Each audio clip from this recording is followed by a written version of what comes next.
डर एक एहसास में आपका स्वागत है। इस चैनल पर आपको सुनने को मिलती हैं डरावनी और सच्ची भूतिया कहानियाँ।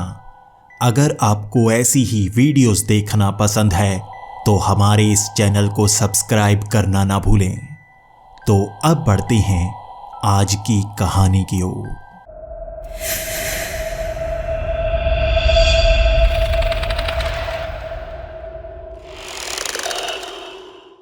हेलो दोस्तों, मेरा नाम ईशान चौरसिया है और मैं बेंगलोर का रहने वाला हूँ। मैं यहाँ पर एक छोटा सा ढाबा चलाता हूँ और मैं हमेशा से एक बड़ा रेस्टोरेंट खोलना चाहता था।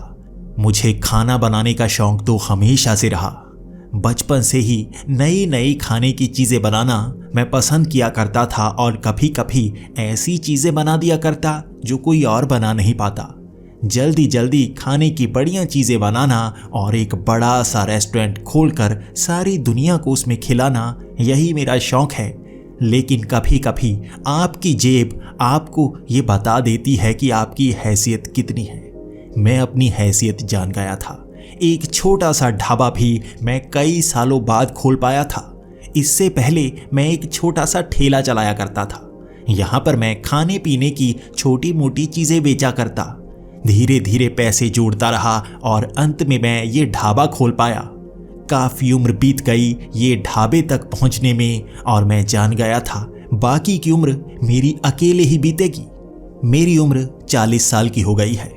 मैं बचपन में ही अनाथ हो गया था। मेरी माँ बाप की मौत तब हो गई थी जब मैं 15 साल का था। मेरे पापा एक सरकारी नौकरी किया करते, लेकिन उनकी मौत के बाद मुझे इतना बड़ा धक्का लगा। मेरे मम्मी पापा एक कार में जा रहे थे और वहाँ उनका एक्सीडेंट हो गया। एक्सीडेंट में उनकी मौत हो गई और उसके बाद मेरे पास कोई रास्ता नहीं था।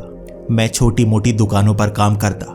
कभी हमारा घर बहुत ही खुशहाल हुआ करता, लेकिन अब मुझे दर दर भटकना पड़ रहा था। उसके बाद जैसे ही मैं 18 साल का हुआ, मैंने वो छोटा सा ठेला चला लिया। मैं घर का गुजारा तो करना चाहता था। मजबूरियां मुझे इस तरह से आगे धकेलती गई कि जीवन तो आगे बढ़ता रहा, लेकिन खुशी नहीं मिल पाई। जब मैं 32 साल का हुआ तो इतने पैसे जुड़ चुका था कि एक छोटी सी दुकान खरीद पाता। मैंने सोचा था किसी दिन इतने ज़्यादा पैसे जोड़ूंगा कि अपना एक बड़ा सा रेस्टोरेंट खोल लूंगा, लेकिन अभी तो उस दुकान में छोटा सा ढाबा ही चला सकता था। जैसे ही मैंने वो ढाबा चलाना शुरू किया, मैं जान गया था ज़्यादा पैसे कमाना बहुत मुश्किल होता है। पिछले 8 साल से मैं वो ढाबा चला रहा हूँ और अब भी मेरे पास इतने पैसे नहीं हुए हैं कि मैं एक रेस्टोरेंट चला सकूँ। ज़िंदगी मेरी अकेले ही बीती जा रही है और मुझे कोई भी लड़की कभी पसंद नहीं करती। ढाबे में पूरा दिन बीत जाता है। मेरा कोई परिवार नहीं है जो मेरी मदद कर सके, लेकिन मेरा बस एक ही शौक़ है, मैं ऐसी ऐसी चीज़ें अपने ढाबे पर बनाऊं जो बड़े बड़े रेस्टोरेंट बनाते हैं। इसीलिए मैं अलग अलग रेस्टोरेंट में घूमता रहता हूं। कुछ पैसे बचाता हूं, देश घूमने की कोशिश करता हूं। जहां भी जाता हूं वहां के रेस्टोरेंट का खाना खाना नहीं भूलता। मैं सीखने की कोशिश करता हूं। इसी तरह से इस बार मैं मुंबई पहुंचा हुआ था। मुंबई में एक छोटे से रेस्टोरेंट में खाना खाने की हैसियत थी तो मैं वहीं पर पहुंच गया। पैसे की थोड़ी कमी थी उस समय, क्योंकि मैं फ़्लाइट से आया था और इतना ज़्यादा खर्च करने के बाद मैं खाने पर ज़्यादा खर्च नहीं कर सकता था। लेकिन किसी ने बताया था ये छोटा सा रेस्टोरेंट काफ़ी अच्छी अच्छी चीज़ें खाने की बनाता है। वहाँ पर बहुत ज़्यादा जगह थी। कुर्सियाँ ज़्यादातर खाली ही थी क्योंकि ये समय सुबह 7 बजे का था। मैं उस कुर्सी पर बैठा सबसे पहले चाय की प्याली का मज़ा ले रहा था। कभी मैं बाहर सड़क से जाते उन लोगों को देखता तो कभी उन गाड़ियों को। यहाँ पर भीड़ भाड़ बहुत ज़्यादा है और लोग काम पर भागे फिरते हैं। मैं बेंगलोर में इतनी ज़्यादा भीड़ नहीं देखता, लेकिन यहाँ कुछ अलग ही अनुभव हो रहा था। कई लोग अपने परिवार के साथ घूमने आए हुए थे तो कोई काम पर जा रहा था। हर किसी का परिवार आज पहली बार मुझे अकेलेपन का एहसास दे रहा था। कभी कभी मेरी आंखें नम हो जाती हैं।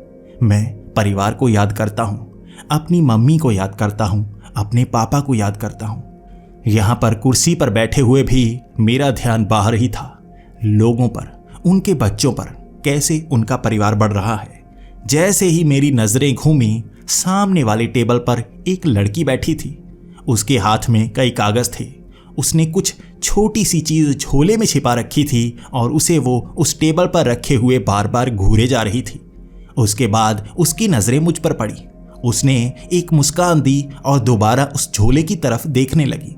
उसके हाथ में कागज था जिसे वो बार बार फाड़े जा रही थी। उसने बहुत सारी चीजें खाने को मंगवाई। वो पूरा टेबल खाने की चीजों से भर गया था, लेकिन वहां पर सिर्फ 2 कुर्सियां थी। वो सिर्फ एक कुर्सी पर बैठी थी। दूसरी कुर्सी पर लगभग आधे घंटे तक कोई नहीं आया था। मुझे ऐसा लग रहा था किसी लड़के ने उस लड़की को धोखा दिया होगा, यहां पर नहीं आया। वो बार बार मुझे देखकर मुस्कुरा रही थी और अचानक मेरी नजर पड़ी उसकी आंख के नीचे आए उस आंसू पर। वो चमक रहा था। उसकी आंखों से पानी जैसे बार बार टपके जा रहा था, फिर भी उसके चेहरे पर एक मुस्कान थी। वो लड़की थी तो बहुत खूबसूरत, लेकिन चेहरे की मुस्कान के सिवा अंदर से वो बहुत दुखी लग रही थी। भले ही उसकी आंखें बयां ना कर रही हों, लेकिन आंखों से टपकता वो पानी साफ साफ बता रहा था कोई तो दुख है जो उस मुस्कान के पीछे छिपा है। उसके बाद मैं बार बार सड़क की तरफ देखता और मेरा ध्यान खींचा हुआ उसके चेहरे की तरफ जाता। वो मुस्कुरा देती, लेकिन आंखों से पानी बहे जा रहा था। मुझे विचलित किए जा रहा था जैसे कुछ हो, मैं उसकी मदद कर सकूं। मैं अपनी कुर्सी से उठा और उसकी साथ वाली कुर्सी पर जाकर बैठ गया। अब भी वो मुस्कुरा रही थी। मैंने सवाल किया, मैडम आप रो रही हैं? कुछ हुआ है आपके साथ? अगर मैं आपकी कोई मदद कर सकूं? इसके बाद भी वो मुस्कुराती रही, लेकिन आंखों से पानी टपके जा रहा था। कोई तो दुख था जो वो बता नहीं रही थी। पहले तो मुझे लगा किसी लड़के ने धोखा दिया होगा। इतनी खूबसूरत लड़की, यकीनन किसी ने धोखा दिया ही होगा। मैंने सवाल किया, किसी लड़के का चक्कर है? आप किसी का इंतजार कर रही लगती हैं। इतना सारा खाना मंगवाया है, फिर भी कोई आया नहीं। क्या कोई कमी है? किसी ने धोखा दिया है? वो अभी मुस्कुराती रही। आंखों से पानी अब भी टपके जा रहा था। मैं उस कुर्सी पर बैठकर उसे परेशान नहीं करना चाहता था, लेकिन उसका मुस्कुराता हुआ चेहरा बता रहा था कि वो मुझसे ज्यादा परेशान नहीं है। इसीलिए कुर्सी पर बैठे मैं सवाल किए जा रहा था, लेकिन वो जवाब नहीं दे रही थी। कुछ समय बाद मुझे खुद लगने लगा मैं उसे परेशान कर रहा हूं। मैं उस कुर्सी से उठा। अचानक ही उसने भी मुझे कुछ शब्द कहे। उसने कहा, हाँ तुम मेरी मदद कर सकते हो? मैंने कहा, हाँ, आपको परेशानी क्या है बताइए। अगर मेरे बस में हुआ तो मैं आपकी मदद जरूर करूंगा। इसके बाद उस झोले से उसने एक बड़ी सी गेंद निकाली। ये चमकती हुई धातु की गेंद लग रही थी, लेकिन उसकी चमक इतनी तेज थी जैसे रोशनी उस पर पड़कर आंखों के अंदर समा रही हो। मैंने कहा, ये क्या है? उसने कहा, ये एक धातु की गेंद है। मैं किसी को ये गिफ्ट करना चाहती थी, वो यहां आया नहीं। क्या तुम मुझसे ले सकते हो? मैं हैरान और परेशान। देखिए, मैं आपको जानता नहीं और ये कुछ महंगा लगता है। आप मुझे क्यों देना चाहती हैं? वो कभी ना कभी तो आएगा, आप उसे दे सकती हैं। लेकिन फिर भी वो कहे जा रही थी, कोई मदद नहीं करता। यकीनन मेरे दिल को दुख लगा। तुम मुझसे ले सकते हो, मुझे बहुत खुशी होगी। वो अब भी मुस्कुराकर ये कहे जा रही थी। मैं मना करता रहा, लेकिन वो कहती रही, देखो तुम भी मदद नहीं कर रहे। इसके बाद मैंने कह ही दिया, ठीक है, आप ये मुझे देना ही चाहती हैं तो दे दीजिए। लेकिन इसके बाद उसने कहा कि मेरे हाथ में है, तुम्हें मेरे हाथ से खुद लेना पड़ेगा। मैंने कहा, अगर आप गिफ्ट देना चाहती हैं तो आपको मुझे देना होगा, ना कि मैं आपके हाथ से छीनूं। लेकिन अब भी वो मुस्कुराती हुई कहने लगी, तुम मेरी मदद नहीं करोगे। देखो, मुझे कम दुख लगेगा अगर तुम मेरे हाथ से ले लोगे। मैं उसकी बात मान गया। मैंने उसके हाथ से वो गेंद को उठाया और अपने हाथ में ले लिया। उसके बाद मैंने उस गेंद को अपने सामने रख दिया और मैं उसे देखने लगा। जैसे ही मेरा ध्यान उस लड़की के चेहरे पर पड़ा, वो अब दिल से मुस्कुरा रही थी। आंखों में कोई आंसू नहीं था उसके, बहुत ज्यादा खुश थी। उसके बाद वो उठी, मुझे गले से लगा लिया। उसने वो झोला मुझे दे दिया और कहा, ये खाना तुम खा सकते हो, अब मुझे जाना होगा, तुमने मेरी बहुत मदद की है। इतना कहते ही वो बड़ी तेजी से वहां से जाने लगी। मैंने पीछे से आवाज लगाई, लेकिन आपको जो परेशानी थी आपने बताई नहीं। उसने मेरा कोई जवाब नहीं दिया और उस रेस्टोरेंट से निकल गई। मैं उस रेस्टोरेंट के बाहर जाकर उसे देखना चाहता था, लेकिन वो कहाँ चली गई पता नहीं लगा। भीड़ में कहाँ गायब हो गई कुछ जान ही नहीं पाया। दोबारा मैं उसी रेस्टोरेंट के अंदर आया। वो खाना मैंने सामने देखा, मेरे सामने वो बॉल पड़ी थी। अचानक मैं घबरा भी गया, कहीं उसने इतना सारा ऑर्डर तो नहीं किया, मैं बिल नहीं दे पाऊंगा, मैं तो उसे जानता तक नहीं। मैं जल्दी से अपने उस टेबल पर आकर बैठ गया। मैंने तो ज्यादा कुछ ऑर्डर किया भी नहीं था और मेरे पास ज्यादा पैसे भी नहीं थे, लेकिन वहां पर वेटर मेरे पास आया। मैं थोड़ा घबरा रहा था। उस वेटर ने कहा, आप उस मैडम को जानते थे? उन्होंने बहुत सारा ऑर्डर किया है, अब भी वहीं पर पड़ा है, क्या आप खाना चाहोगे? मैंने डरते डरते कहा, देखो मैं उन्हें जानता नहीं था, बस वैसे ही उदास देखा तो बात करने के लिए चला गया, मैं ज्यादा जानता नहीं। देखिए मैडम ने पहले ही पे कर दिया था, सारे खाने के पैसे दे चुकी हैं मैडम, अगर आप खाना चाहें तो खा सकते हैं, देखिए खाना फेंकना भी अच्छा नहीं होगा। इसके बाद मैं खुश हुआ, उस टेबल पर बैठा, वो खाना खाया और वहां से निकल लिया। वो खाना इतना ज्यादा था मैं पूरा खा नहीं पाया। मैंने वेटर को जाते जाते कह दिया, सारा खाना मैं नहीं खा सकता। मैंने अपनी उस चाय की प्याली के पैसे दिए और रेस्टोरेंट से बाहर आकर मैं काफी ज्यादा खुश था। हाथ में मेरे वो चमकती हुई गेंद थी। मुझे नहीं पता उसका क्या करना है, ये किस धातु की बनी है मुझे ये भी नहीं पता था। देखने में वो भारी धातु की लग रही थी, लेकिन हाथ से बार बार फिसले जाती, इसीलिए मैंने उसी झोले के अंदर उसे डाल दिया और घर की तरफ निकल पड़ा। मैंने वहां एक सस्ता सा किराए पर कमरा लिया हुआ था और मैं उस कमरे में आकर बैठ गया। मैंने उस गेंद को सामने वाले टेबल पर रख दिया। उसके बाद मैं उसे निहारता रहा। बार बार वो गेंद मुझे उस लड़की की याद दिला रही थी। मुंबई काफी महंगा शहर है। मैं पिछले 3 दिन से यहाँ पर रह रहा था और मेरा खर्च भी काफी ज्यादा हो गया था। आज नाश्ता काफी अच्छा किया था, इसीलिए मैंने दोपहर को खाना नहीं खाया। मैंने सोचा रात के वक्त ही खाऊंगा, थोड़े पैसे बच जाएंगे और ज्यादा समय तक यहाँ रह पाऊंगा। इसीलिए रात के समय तक मैं उसी कमरे में बैठा रहा। रात को मैं बाहर घूमने के लिए निकला। 1 घंटे तक मैं नई नई जगह पर घूमता रहा और उसके बाद मैंने एक सस्ता सा रेस्टोरेंट देख लिया।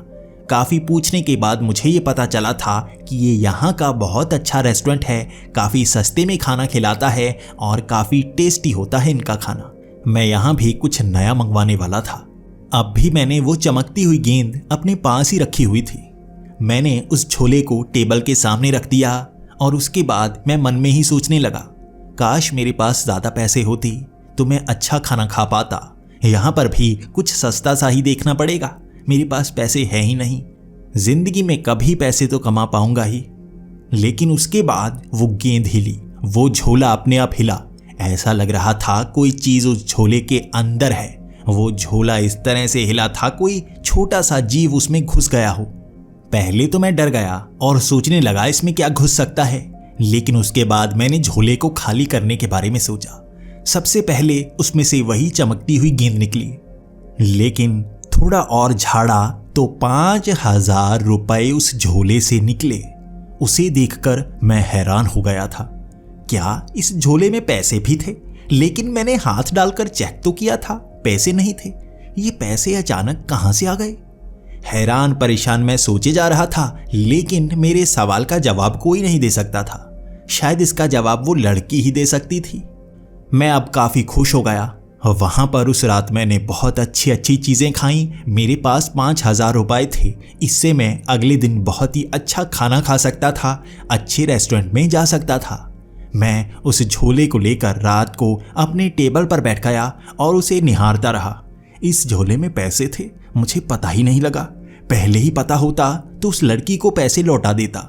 वो लड़की शायद अब मेरे सामने कभी नहीं आएगी।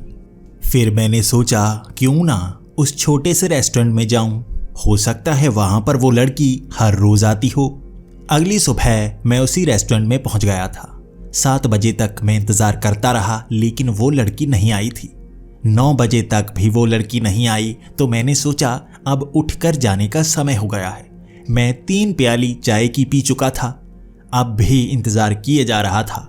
अचानक ही मेरे मन में पता नहीं क्या ख्याल आया कि मैं उस झोले की तरफ देखकर कहने लगा, पहले तो वो लड़की यहीं पर खाकर गई थी, अब नजर ही नहीं आ रही। काश वो यहां आ जाती तो उससे कुछ बात कर पाता।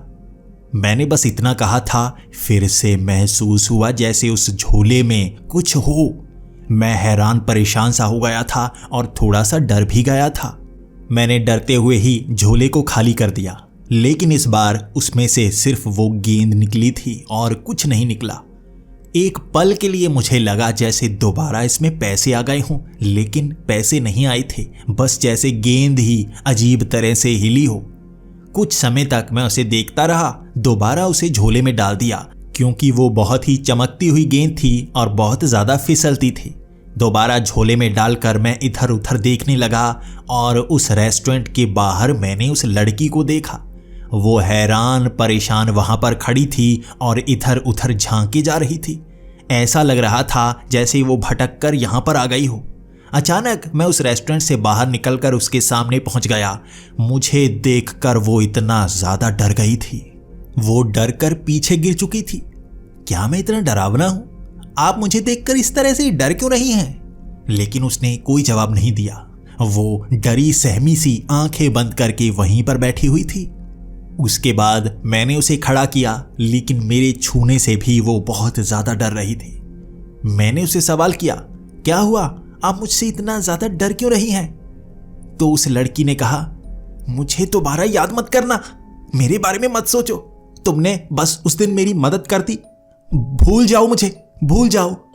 ये कहने के बाद वो वहां से बड़ी तेजी से भागने लगी। भागती भागती उसने एक टैक्सी को हाथ दिया, वो टैक्सी में बैठी और वहां से बहुत दूर निकल गई। मैं हैरान रेस्टोरेंट के बाहर खड़ा था, आखिर वो मुझसे इस तरह से डरी क्यों हुई थी? कुछ देर सोचने के बाद मुझे कोई जवाब नहीं मिला तो मैं दोबारा रेस्टोरेंट के अंदर आया, बिल पे किया, उस झोले को उठाया और अपने कमरे की तरफ निकल पड़ा। कमरे में पहुंचकर उस झोले से मैंने उस गेंद को निकाल लिया था।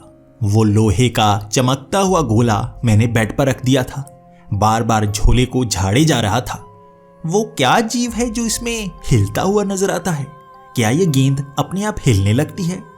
बार बार उस गोले की तरफ मैं झांके जा रहा था और अचानक ही मैंने एक सवाल किया, क्या ये गोला जिंदा है? अचानक उस गोले से आवाज आई।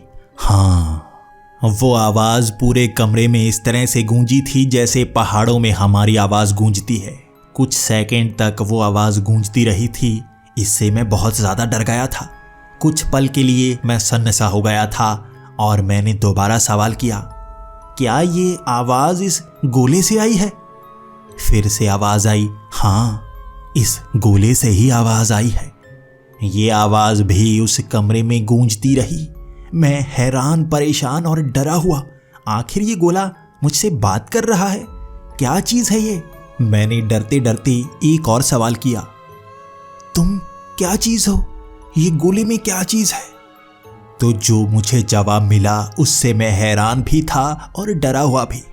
जवाब आया था, मैं इस गोले में एक जिन हूं। तुम जो कहोगे तुम्हें वो मिलेगा, तुम्हें बस मेरा दोस्त बनना पड़ेगा। कुछ समय के लिए मैं सन्न हो गया और उसके बाद उससे बातें करने लगा।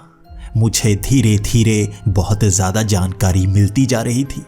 वो जिन इसी गोले में रह रहा था और ये जिस धातु का बना था वो धरती पर नहीं पाई जाती। इसी धातु को वो अपना निवास स्थान बनाते हैं।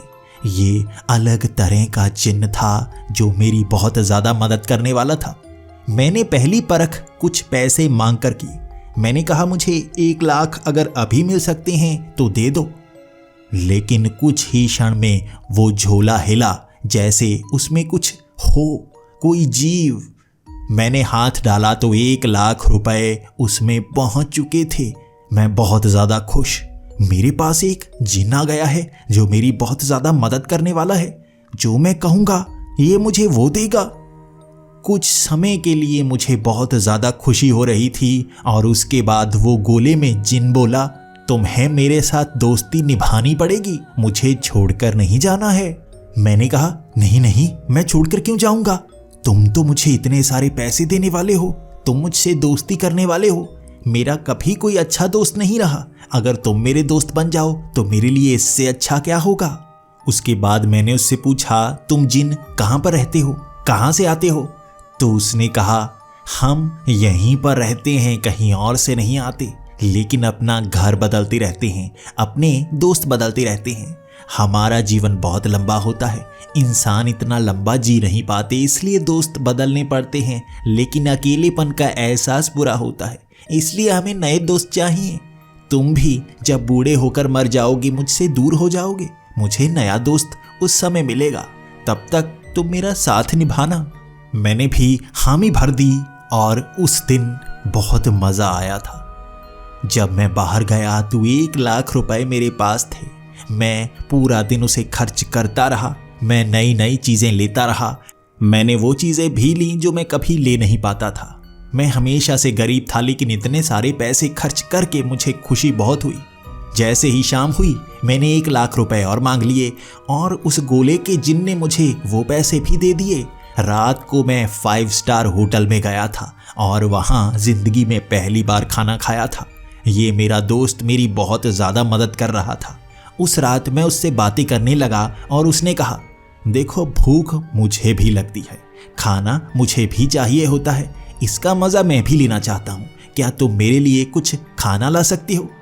मैंने कहा, हाँ, लेकिन तुम तो जिन हो, तुम खुद के लिए सब कुछ ला सकते हो। तो उसने कहा, ला तो सकता हूँ, लेकिन मैं दूसरे के लिए ला सकता हूँ, खुद के लिए कुछ नहीं ला सकता। इसीलिए तुम खुद खरीद कर लेकर आओ मेरे लिए, ताकि मैं भी मज़ा ले सकूं। मैंने कहा, हाँ हाँ, क्या खाना चाहोगे? तो उसने कहा, मुझे कच्चा मांस चाहिए, कच्चा मांस खाए हुए बहुत साल हो गए, मुझे कच्चा मांस दे दो। उसके बाद मैं 2 किलो कच्चा मांस चिकन लेकर आया और वो गोले के पास रख दिया। उसने कहा, इसे झोले में डाल दो, झोले में डाल दो और ये गोले को भी झोले में डाल दो। जैसे ही मैंने ये डाला, महसूस हुआ जैसे वो छोटा सा जीव झोले से बाहर निकल आया हो। झोला बार बार हिल रहा था और वो 2 किलो मांस से झोला भरा हुआ था। कुछ ही समय बाद झोला बिल्कुल खाली हो गया। वो गोले को मैंने बाहर निकाल लिया, वो अब भी चमक रहा था और वहाँ से आवाज़ आई उस जिन्न की, बहुत अच्छे, बहुत स्वादिष्ट था, तुमने मेरी बहुत मदद की, मांगो अब और क्या मांगना चाहते हो, क्या तुम्हें किसी चीज़ की ज़रूरत है? मैंने कहा, हाँ है ना, मेरे पास छोटा सा ढाबा है, मैं चाहता हूँ बड़ा सा रेस्टोरेंट बन जाए, मेरे पास पैसे आ जाएं तो मैं रेस्टोरेंट बना सकता हूँ। तो उस जिन ने कहा, यकीनन बना सकते हो, कितने पैसे चाहिए, मैं देता हूँ तुम्हें। मैं हैरान और परेशान था, मुझे 50-60 लाख रुपए चाहिए, क्या तुम इतने एक साथ दे सकते हो? तो उस जिन ने कहा, जितने मांगो मैं उतने दे सकता हूँ, इतने ही चाहिए, अभी दे दूं? तो मैं कहने लगा, नहीं नहीं, अभी मैं किसी और शहर में हूं, इतने पैसे लेकर अपने उस शहर कैसे जाऊंगा, बाद में देना, अभी तो थोड़े थोड़े देते रहना, ताकि मुझे ज़्यादा परेशानी ना हो और तुम्हारे लिए भी मैं चीज़ें ला सकूं। उसके अगले दिन ही मैं दोबारा बेंगलोर के लिए निकल आया था। मैं उसी ढाबे में उस गोले को लेकर गया और उसे कहने लगा, देखो ये है मेरा छोटा सा ढाबा, बहुत साल तक पैसे जोड़े थे मैंने, तब जाकर ये ढाबा खोल पाया और इसके आगे शायद मैं कभी पहुंच नहीं पाता, लेकिन किस्मत है मेरी, तुम मिल गए, तुम मुझे बहुत सारे पैसे दोगे तो मैं बड़ा सा रेस्टोरेंट खोल लूँगा, साथ वाली ज़मीन खाली पड़ी है, पैसे हों तो उन्हें भी खरीद कर यहीं पर बड़ा सा रेस्टोरेंट खोलूँगा मैं, बिल्कुल वैसा जैसा वो सामने वाला है। उसने बड़ा सा रेस्टोरेंट खोल दिया, जिसके बाद मेरा ढाबा भी कम चलने लगा, बहुत नुकसान हुआ, लेकिन तुम मुझे पैसे दो, यहाँ पर बड़ा रेस्टोरेंट खोलूँगा। तो उस गोले से आवाज़ आई, वही रेस्टोरेंट ले लो ना, उसका रेस्टोरेंट ही ले लो, कितने पैसे चाहिए? मैंने कहा, नहीं नहीं, वो बेचेगा नहीं, वो कभी मेरा दोस्त हुआ करता था, लेकिन मुझसे बहुत नफरत करता है, वो कभी नहीं बेचेगा। तो गोले से आवाज़ आई, बेचेगा, ये भी बेचेगा, कल ही बेचेगा। मैं हैरान और परेशान था, कुछ समझ में नहीं आ रहा था वो मुझे रेस्टोरेंट क्यों बेचेगा। वो तो बेचना ही नहीं चाहेगा, बल्कि मुझे बर्बाद करना चाहेगा। लेकिन अगली सुबह मेरा वो दोस्त भागता हुआ मेरे पास आया, वो गिड़गिड़ाने लगा और मुझसे कहने लगा, ये रेस्टोरेंट तुम खरीद लो, मेरे लिए ये नर्क बन जाएगा, ले लो, मुझे जितने पैसे देना चाहते हो उतने दे दो, लेकिन मेरी जिंदगी वापस कर दो। मेरी आंखें फटी की फटी रह गई थी, ये रेस्टोरेंट बेचने के लिए कैसे आ गया? लेकिन मैं मना नहीं कर सकता था। मैंने कहा, तुम्हारा ये रेस्टोरेंट 60 लाख का है, अगर मैं तुम्हें 60 लाख दे दूं क्या तुम मेरे नाम कर दोगे? उसने कहा, हाँ हाँ 60 लाख में कर दूंगा, अभी अभी करवा लो, चलो मेरे साथ। मैं अपने उस ढाबे के पिछले कमरे में गया, वहां वो गोला बाहर निकाला। मैंने उससे 60 लाख मांगे और कहा, वो रेस्टोरेंट मेरे नाम होने वाला है, तुमने कुछ किया है, मैं बाद में बात करता हूं। उस झोले से मुझे 60 लाख धीरे धीरे करके मिल गए, जिसे मैंने अलग लिफाफे में बांधा और मैं उसके साथ उस रेस्टोरेंट को अपने नाम करने के लिए निकल पड़ा। पूरा दिन वहां रजिस्ट्री करने में लग गया और वो रेस्टोरेंट मेरा हो गया था। उसके अगले दिन मैं रेस्टोरेंट में अच्छे कपड़े पहन कर गया। हमेशा से मेरा जो सपना था आज पूरा हो गया था। वो गोले का जिन इतना अच्छा है, मेरी तो बहुत ज़्यादा मदद करता है। उस शाम मैं उस गोले से इतना खुश था कि अपने उस छोटे से घर में उस गोले को कह रहा था, बड़ा घर भी ले लूँगा, तुम तो इतनी मदद करते हो, बड़ा आलीशान घर लेंगे, उसमें रहेंगे, अगर तुम इस गोले से बाहर आना चाहो बाहर आ सकते हो। तभी उस गोले से आवाज़ आई, नहीं नहीं नहीं, तुम्हारी इस दुनिया में मैं बिना ऐसे घर के नहीं रह सकता। ये मेरा निवास स्थान है, यहीं पर मैं रहूंगा, लेकिन तुम्हारी मदद करता रहूंगा, तुम मेरी मदद करते रहो। इस गोले से मैं बाहर नहीं आ सकता, सिर्फ एक ही तरीके से आ सकता हूं, वो अभी नहीं बता सकता। मैं खुश था और मैंने उससे कहा, तुम बताओ तुम्हें क्या चाहिए, तुम मुझे पैसे दे सकते हो, मैं तुम्हारे लिए कुछ भी ला सकता हूं। तो उसने कहा, पहले तो मेरे लिए खाना ला कर दो, 10 किलो मांस के टुकड़े, आज तुम्हारी बहुत ज़्यादा मदद की है तो मुझे ज़्यादा खाने को चाहिए। मैं भी बहुत ज़्यादा खुश था, उसके लिए 10 किलो चिकन के टुकड़े ले आया और उस झोले में एक एक करके डालता गया। वो झोला धीरे धीरे खाली होता गया। 10 किलो मांस के टुकड़े वो खा गया था और उसके बाद से वो हंसने लगा और बहुत खुश मुझे कहने लगा, तुम तो मेरे बहुत अच्छे दोस्त हो, कभी इतना अच्छा दोस्त बना ही नहीं जो बहुत ज़्यादा मदद करता हो। हर कोई अपना फ़ायदा देखता है, लेकिन तुम मेरे सच्चे दोस्त हो। बाद में मैंने उसी गोले को उस झोले में डाल दिया और एक तरफ रख दिया। मैं ऊपर छत को ताके जा रहा था और मन में बहुत ज़्यादा खुशी। उस रात मुझे नींद नहीं आई थी। वो रेस्टोरेंट मेरा हो गया था। मैं ऐसा बड़ा सा घर भी खरीद लूँगा। सारी जिंदगी में अकेला रहा, मैं शादी करूँगा किसी खूबसूरत लड़की से, मेरी जिंदगी बहुत अच्छी होगी। अगली सुबह मैं उठा, उस गोले को झोले से बाहर निकाला और मैंने उससे कहा, मैं अब रेस्टोरेंट जा रहा हूँ, तुम्हें यहाँ छोड़कर जाता हूँ क्योंकि मुझे डर है कोई तुमसे मुझे छीन ना ले। तो उस जिन ने कहा, नहीं नहीं नहीं, तुम मेरे दोस्त हो, हमेशा मेरे साथ रहना, कोई भी मुझे तुमसे दूर नहीं कर सकता। इस गोले को चुराने की हिम्मत इस दुनिया में किसी में नहीं है, डरो मत, कोई नहीं लेगा, लेकिन अपने से दूर मत करना, अपने साथ रखना। मैंने कहा, नहीं नहीं, मुझे थोड़े ज़्यादा काम है, मैं तुम्हें रख कर जाता हूँ, वहाँ काम करके मैं वापस आ जाऊँगा। तो बड़े गुस्से में उस गोले के जिन ने कहा, नहीं कर सकते, तुम्हें इस गोले को साथ रखना होगा, मुझे अपने साथ रखना होगा, तुमने वादा किया है, तुम मेरे दोस्त हो, तुम मुझसे दूर नहीं जा सकते।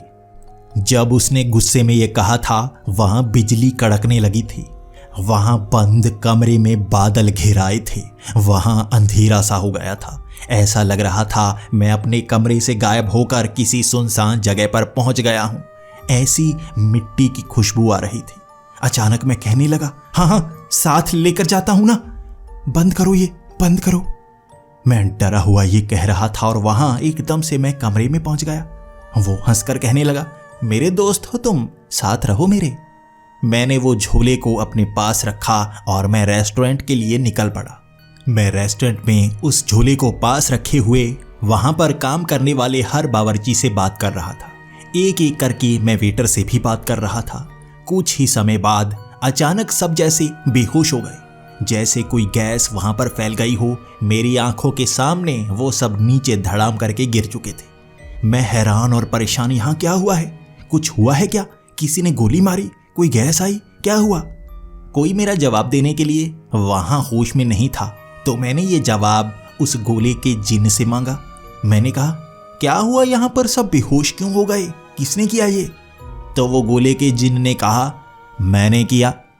तुम्हें कहा है ना मेरा सच्चा दोस्त बन के रहो, दूसरों से बात मत करो, मेरे दोस्त हो, मेरे ही बनकर रहो। मैं काफी हैरान था। क्या? तुम्हारा दोस्त ही तो हूं, लेकिन काम के लिए दूसरों से बात तो करनी पड़ेगी, और ऐसा नहीं है मैं और दोस्त भी तो बना सकता हूं। जैसे ही मैंने ये शब्द कहे थे वहां पर अंधेरा घिरने लगा था। वहां लाल रंग की बिजली कड़कने लगी थी। वो गोले से आवाज आने लगी थी, ना ना ना ना ना, सिर्फ मेरे दोस्त बनकर रहना, किसी और के नहीं। सिर्फ मेरे ही दोस्त हो तुम, मैं अकेला नहीं रह सकता। तुम्हें बस मेरा बन के रहना होगा, तभी मैं सही से रहने दूंगा। आज मुझे गुस्सा आ गया था। मैं किसी को दोस्त नहीं बना सकता। ऐसे तो तुम्हारा दोस्त नहीं बनना चाहता। तुम मुझे छोड़ना चाहते हो तो छोड़ सकते हो, जाना चाहते हो यहां से जा सकते हो। तो वो जिन कहने लगा, ना ना ना ना ना, तुम मेरे साथ जुड़ चुके हो, दोस्त तो मेरे बनना ही पड़ेगा। मुझसे छुटकारा नहीं पा सकते, वरना तुम्हारी जिंदगी नर्क बना दूंगा। इतना कहा था उसने। मैं फिर से उस रेस्टोरेंट में ही पहुंच गया था। अंधेरा छट गया था और नीचे पड़े हुए सब लोग जैसे तड़पने लगे थे, जैसे बिजली के झटके पड़ रहे हों। एक तरफ मेरा एक वेटर तड़पता तड़पता धीरे धीरे बिजली के झटकों में आग पकड़ चुका था। मेरे सामने मैंने उसे जलते हुए देखा। आग के कारण वो भस्म हो चुका था, लेकिन बाकी भी तड़प रहे थे। तभी मैंने हल्की सी आवाज में कहा, नहीं नहीं, मारो मत किसी को। मैं मानता हूं, तुम्हारी बात मानता हूं, कोई और दोस्त नहीं बनाऊंगा, तुम्हारी बात मानता हूं। मैंने बस इतना कहा था और वहां पर सब होश में आने लगे, लेकिन वो जलते हुए वेटर को देखकर सब डर कर वहां से भाग निकले थे।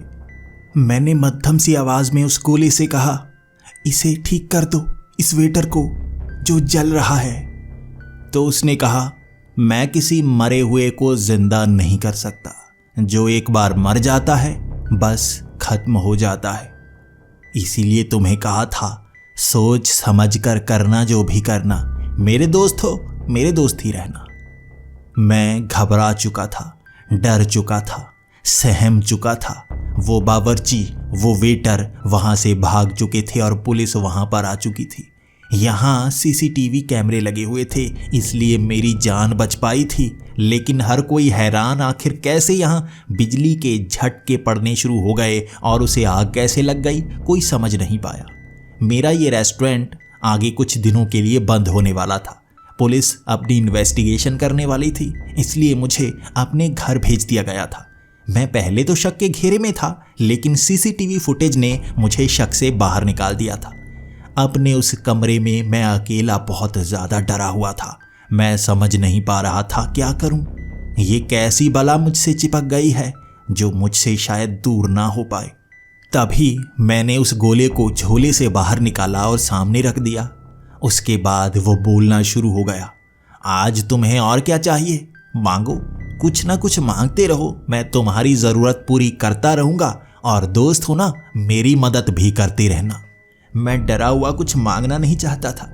मुझे नहीं पता था मैं मांगूंगा उसके बदले में ये क्या मांग लेगा, लेकिन मैंने जैसे ही ये कहा, नहीं नहीं, आज मुझे कोई ज़रूरत नहीं है, मैं कुछ नहीं मांगना चाहता, तो गोले से आवाज़ आई, ठीक है, तुम्हारी आज ज़रूरत नहीं है, लेकिन मेरी ज़रूरत है। मुझे भूख लग रही है, मुझे खाना चाहिए। तो मैंने कहा, मांस के टुकड़े कितने किलो चाहिए, ज़्यादा चाहिए या कम चाहिए? तो उसने कहा, मुझे मुर्गा बकरा नहीं चाहिए, मुझे इंसानी मांस के टुकड़े चाहिए। ये बात सुन के मैं बहुत ज़्यादा डर गया था। नहीं नहीं, मैं किसी इंसान को यहाँ नहीं ला सकता मार के, तुम इंसान को खाओगे।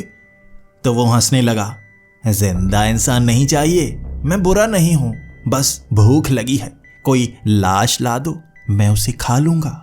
मैंने कहा, नहीं नहीं, मैं कोई लाश नहीं ला सकता, कहां से लाऊंगा मैं फंस जाऊंगा, यह काम मैं नहीं कर सकता, तुम्हें कुछ और चाहिए तो बताओ। मैंने जैसे ही ये कहा वहां अंधेरा घिर गया, चारों तरफ अंधेरा ही अंधेरा, मेरे पैरों तले मिट्टी आ चुकी थी। जैसे मैं वहां से उड़कर कहीं और पहुंच जाता था, जैसे ही वो गुस्सा होता था। ऊपर कड़कती हुई बिजली कई बार मेरे पास गिरती, मैं सोचने पर मजबूर हो जाता, ये बिजली मुझ पर गिरी तो मैं मारा जाऊंगा। वो जैसे ही गुस्से में आता जैसे अपना बदला लेना शुरू कर देता। मैं डरा हुआ सहमा हुआ आज उसकी बात मान नहीं रहा था और कुछ समय बाद वहां उड़ते हुए प्रेत नजर आने लगे जो मुझे नोच रहे थे। मेरे शरीर पर खरोंचे पड़ना शुरू हो गई थी जो मुझे काफी दर्द दे रही थी। मैं बार बार उससे कह रहा था, रोको इन्हें, मुझे बाहर निकालो, लेकिन वो कहे जा रहा था, दोस्ती नहीं निभा रहे तुम, दोस्ती नहीं निभा रहे। अगर तुम मेरे दोस्त ना रहे तो जिंदा नहीं रहोगे, दोस्ती तो निभानी पड़ेगी। मैं मजबूर था। मैं डरा हुआ, दर्द से कराहता हुआ हाँ ही कर सकता था और कुछ नहीं कर सकता था। मैंने कहा, हाँ हाँ लेकर आता हूं, यहां से बाहर निकालो मुझे। जैसे ही उसने वो गुस्सा ठंडा किया, मैं अपने कमरे में था। शरीर पर वो खरोंचों के निशान भी गायब हो चुके थे, लेकिन अब भी महसूस हो रहा था जैसे बहुत दर्द से निकल कर आया हूं। मैं उस कमरे से बाहर निकला था, उस झोले को साथ लेते हुए, और मुझे एक लाश चाहिए थी। कहाँ से लाता मैं लाश? मेरे उस कमरे के पास ही एक सरकारी अस्पताल था। ये रात का समय हो गया था तो मैं वहां गया। वहां जरूर कोई ना कोई मरा होगा जिसकी लाश पड़ी होगी। मैं उस लाश को ले आता हूं, लेकिन लेकर कैसे आऊंगा? मैंने उस गोले को हाथ में ले लिया और कहा, यहां सब जाग रहे होंगे, सीसीटीवी कैमरे होंगे, यहां से मैं लाश लेकर कैसे आऊंगा? तो अचानक ही वहां पर एक सफेद रोशनी चमकी और मैंने सामने लोगों को गिरे हुए देखा। सब लोग बेहोश थे। वहां अचानक एक धमाके की आवाज आई। ये छोटे छोटे कई धमाके थे जो सब सीसीटीवी के फटने की निशानी थी। उस हर सीसीटीवी कैमरे से थोड़ा थोड़ा धुआं निकल रहा था। मैं चलता हुआ वहां मुर्दा घर गया था जहां कई लाशें पड़ी थी। एक लाश को मैंने बाहर निकाला और उस गोले को ऊपर रख दिया। उसके बाद वो लाश इस तरह से सड़ी कि मैं बयान नहीं कर सकता। जैसे 1 महीने तक लाश पड़ी हो, धीरे धीरे कीड़ों ने खाया हो। वो हड्डियां भी धीरे धीरे जैसे पिघल कर रेत बन गई हों। मेरी आंखों के सामने 5 मिनट में ये सब हुआ था और लाश बिल्कुल गायब, वो बदबू भी गायब। उसके बाद उस गोले के जिन ने कहा, हाँ भूख मिट गई मेरी, चलो अब घर चलते हैं। उस गोले को मैंने झोले में डाला और घर की तरफ निकल पड़ा। मैं घर आ गया था और मुझे नींद आ रही थी। अगले दिन वहां यही खबर फैली हुई थी कि अस्पताल में कुछ हुआ, एक मुर्दा गायब है जबकि सब बेहोश पाए गए। किसी को नहीं पता कौन आया था कौन गया, लेकिन इस घटना की खबर हर तरफ फैली हुई थी। ये मैंने किया था। आखिर ये जिन मुझसे चाहता क्या है? धीरे धीरे ये हदों को बढ़ाता जा रहा है। कैसे संभाल पाऊंगा मैं इसे? अगले दिन सुबह जो लिफाफा कचरे का भरा हुआ था उसे बाहर डालने के लिए गया मैं। जैसे ही मैं वहां उस कूड़ेदान में कचरा डाल रहा था, मेरा पड़ोसी वहीं पर खड़ा था। वो मुझसे कुछ बात करने लगा और मैं डर रहा था कहीं ये गोले की जिन को बुरा ना लग जाए। लेकिन वो गोले का जिन तो अंदर था। मैं कुछ ही पल के लिए बाहर आया था। मैं जल्दी से अंदर चला गया और वो काफी हैरान था मैं बात बीच में ही छोड़कर क्यों भाग गया। वहां दोपहर को उनके घर आग लग गई जिसमें वो मारा गया। फिर से कुछ ऐसा हुआ था जिसने मुझे डरा कर रख दिया था। हर कोई जो मेरे करीब था वो धीरे धीरे मरता जा रहा था।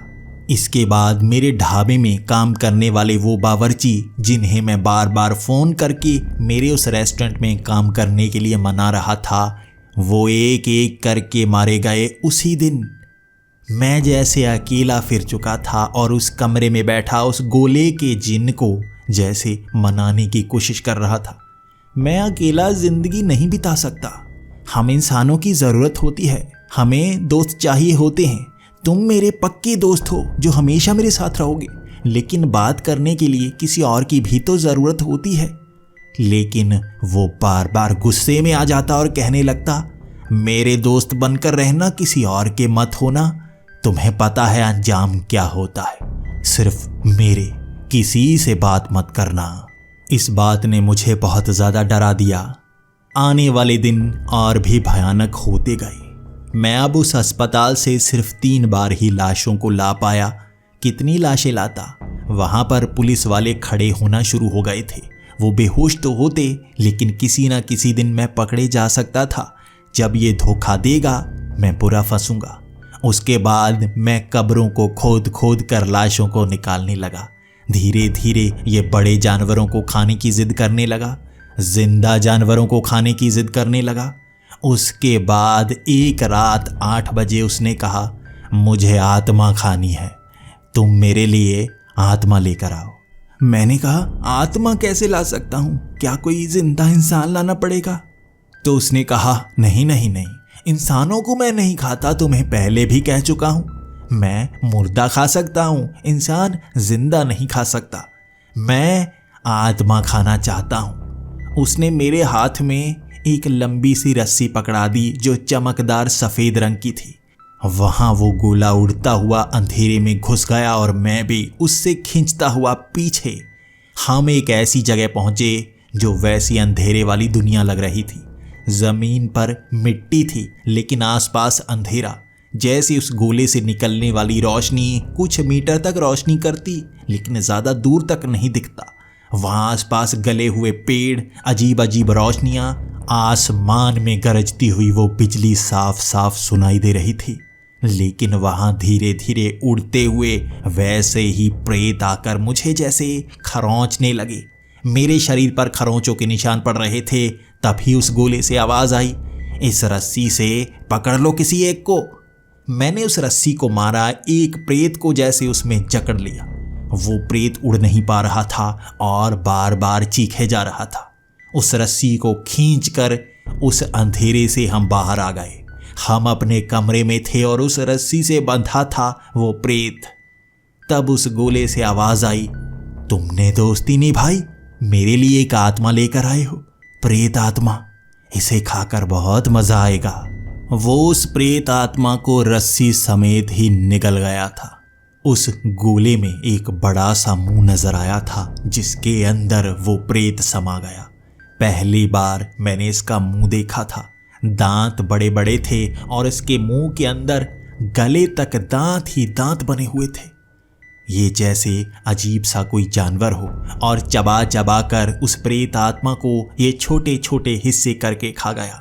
वहां अजीब अजीब तरह का धुआं निकला था उस प्रेत से, रंग बिरंगा, और उसकी चीखें भी भयानक सी थी, लेकिन वो उसे निकल चुका था। हर रोज ऐसा ही होने लगा था। कभी वो मुझसे कोई जिंदा जानवर मांगता, कभी प्रेत आत्मा। धीरे धीरे मैं और आगे तक उस अंधेरे में जाने लगा था।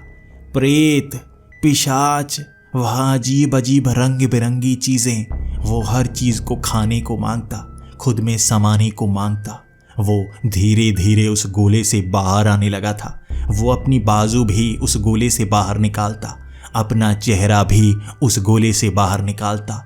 विशाल सा डरावना सा चेहरा था उसका।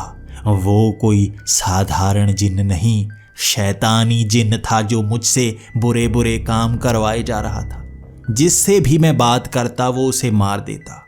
मैं अकेला फिर चुका था, मैं कोई काम नहीं कर पा रहा था। उससे पैसे मांगता, खाना खाता, ऐसे जिंदगी चल रही थी मेरी। मेरा रेस्टोरेंट ऐसे ही बंद पड़ा था, वहां मैं जा नहीं सकता था, काम किसी को दे नहीं सकता था। अकेलेपन में मेरे 2 महीने निकल गए और मैं जब भी रोता वो मुझसे पूछता, क्या चाहिए, तुम रो क्यों रहे हो, तुम्हें मुस्कुराना होगा। वो मुझे रोने नहीं देता। जैसे ही मैंने उदास चेहरा बनाना शुरू किया, वो मुझे दर्द देना शुरू कर देता। वो मुझ पर जुल्म करता, उन प्रेतों को छोड़ देता, उस अंधेरी दुनिया में मुझे एक दिन के लिए छोड़ देता, जहां पर वो पिशाच प्रेत मुझे नोचते रहते।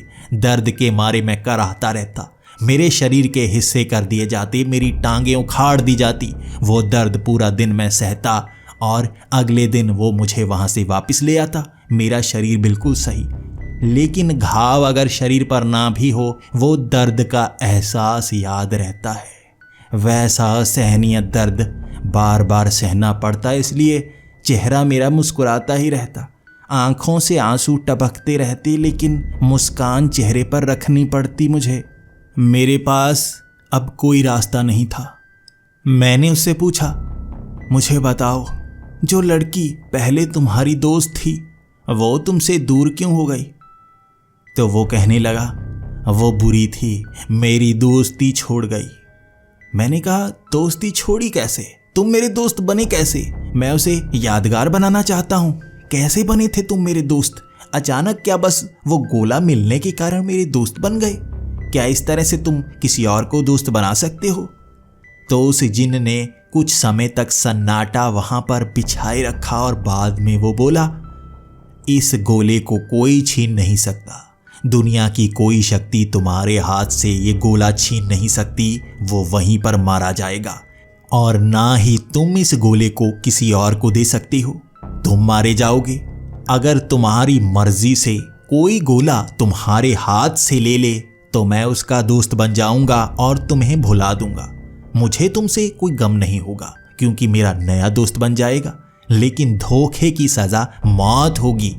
वो लड़की भी इसीलिए जिंदा है क्योंकि वो गोला उसने तुम्हें नहीं दिया, तुमने छीना भी नहीं। उसने इजाजत दी, तुमने वो गोला खुद उसके हाथ से लिया, तब से हम दोस्त बन गए। तो मैंने कहा, क्या इस तरह से अगर कोई ये गोला मेरे हाथ से ले लेगा, क्या तुम उसके गुलाम बन जाओगे, उसके दोस्त बन जाओगे, मुझे जिंदा छोड़ दोगे? तो उस जिन ने कहा, हाँ, नया दोस्त बन जाएगा तो तुम्हें मैं भूल जाऊंगा। मेरे दिल में एक ही दोस्त की जगह है, मैं ज्यादा दोस्त नहीं बना सकता। वो पूरा दिन मैं चुप ही रहा था, सोचता ही रहा था, ये बला अब किसके गले में डालूं? मुझे भी वही रास्ता अपनाना पड़ेगा। मैंने उस जिन्न से मांगा, मुझे खूबसूरत बना दो। मैं दिखने में बहुत अच्छा दिखना चाहता हूँ, इतना हैंडसम कि हर लड़की मुझ पर मरना शुरू हो जाए। मैं ऐसा दिखना चाहता हूँ। मेरे शरीर को तगड़ा बना दो, सुंदर कपड़े पहना दो, आज मैं बाहर घूमने जाना चाहता हूँ। मैंने जो कहा उसने मुझे दे दिया। मेरा शरीर भी बहुत अच्छा बन गया था। मैं बाहर एक रेस्टोरेंट में गया। ये 5 स्टार रेस्टोरेंट था। मैं वहाँ पर बैठ गया और इंतज़ार करने लगा, कोई तो आएगा यहाँ। लेकिन सामने बैठे वो लोग मेरी तरफ देखते तो रहे, मैं मुस्कुराता भी रहा, कोई मेरे पास नहीं आया। वहाँ कई लड़कियां थीं जो बार बार मेरी तरफ झांके जा रही थीं। मुझे पता लग रहा था वो मुझे पसंद कर रही हैं, लेकिन वो मेरे पास नहीं आ रही थीं। कुछ दिन इसी तरह से निकल गए। एक दिन जब मैं उस महंगे से रेस्टोरेंट में बैठा था, सामने बैठी वो लड़की आंखों से थोड़ा थोड़ा आंसू बहा रही थी। शायद किसी से झगड़ा हुआ था, लेकिन उसकी नज़र जैसे ही मुझ पर पड़ी वो मुस्कुराने लगी और मैं तो मुस्कुरा ही रहा था, किसी से बात थोड़े ना कर पाता था।